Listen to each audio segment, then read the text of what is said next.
जब दुर्वासा ऋषि काशीपुरी में गए, परंतु काशी में उन्होंने तपस्या करने के पश्चात भी जब उन्हें कोई फल नहीं मिला, तब क्रोध में आकर जब वे काशी को श्राप देने लगे, तब क्या हुआ जानने के लिए यह वीडियो अंत तक देखें। नमस्कार मित्रों, गॉड सत्य चैनल पर आपका स्वागत है। अभी तक आपने चैनल को सब्सक्राइब नहीं किया है तो कर लीजिए और बेल आइकन को दबा दीजिए। हम इसी प्रकार की गुप्त रहस्य लाते रहते हैं। तब कथा की ओर चलते हैं।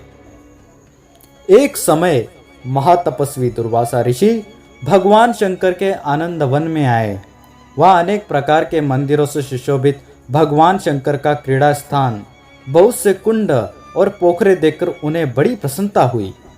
बहुत से श्रेष्ठ शिव भक्त सब अंगों में विभूति लगाए, मस्तक पर जटा बढ़ाए, कौपीन मात्र पहने महादेव जी के ध्यान में तत्पर थे। उनका दर्शन करके दुर्वासा मुनि को बड़ा हर्ष हुआ। कहीं कहीं असंग, अपरिग्रह, काल से भी भय न रखने वाले तथा विश्वनाथ जी के शरणागत त्रिदंडी सन्यासी दिखाई देते थे। उन सबके दर्शन से दुर्वासा जी बड़े आनंदित हुए और मन ही मन कहने लगे, यह परम कल्याण का स्थान है। ऐसा स्थान तो स्वर्ग लोक में भी कहा है। यह काशीपुरी तो पशु पक्षियों के भी परमानंद प्रदान करने वाली है।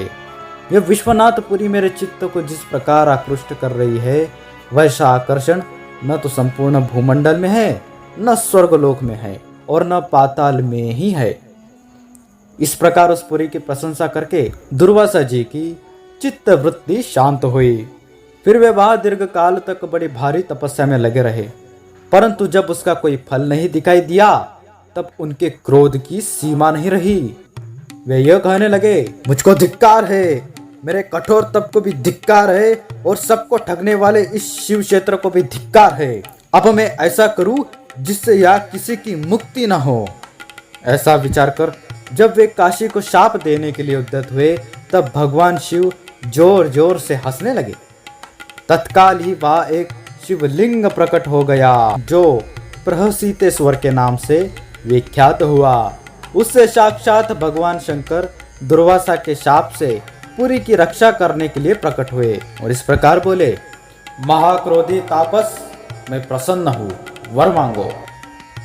शाप देने के लिए उनका हाथ उठ चुका था। वे दुर्वासा मुनि भगवान शंकर का करुणामय वचन सुन कर लज्जित हो गए और बोले, तीनों लोगों को अभय देने वाली इस काशीपुरी को शाप देने के लिए उद्यत होने वाले मुझको धिक्कार है। जो बुद्धिमान काशीपुरी की स्तुति करता है, जो काशी के हृदय में धारणा करता है, उसने बड़ी भारी तपस्या की है और उसी ने करोड़ों यज्ञों का अनुष्ठान किया है। काशी यह दो अक्षरों का नाम जिसके जिह्वा के अग्रभाग पर स्थित है। उस उत्तम बुद्धि वाले पुरुष को कभी गर्भ में नहीं आना पड़ता।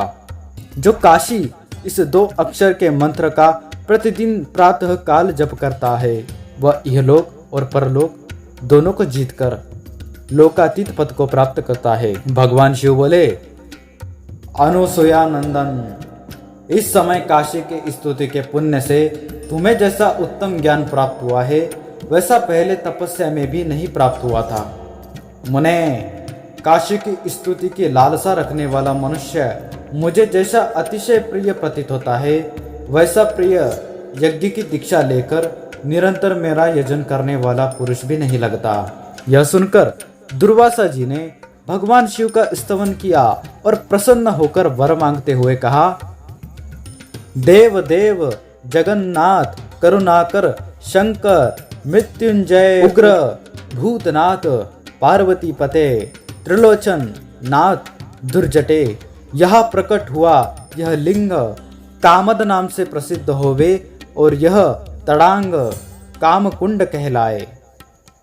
देवदेव ने कहा, माँ तेजस्वी मुने एवं मस्तु, तुमने जो दुर्वासेश्वर लिंग की स्थापना की है, वही मनुष्य की कामना पूर्ण करने के कारण कामेश्वर नाम से विख्यात होगा। जो शनिवार युक्त त्रयोदशी को प्रातः काल तुम्हारे स्थान पर स्थित काम कुंड में स्नान और तुम्हारे द्वारा स्थापित कामेश्वर लिंग का दर्शन करेगा, वह काम जनित दोष से यम यातना को नहीं प्राप्त होगा। अनेक जन्मों के उपार्जित नाना प्रकार के पाप काम तीर्थ के जल में स्नान करने से क्षण भर में नष्ट हो जाएंगे।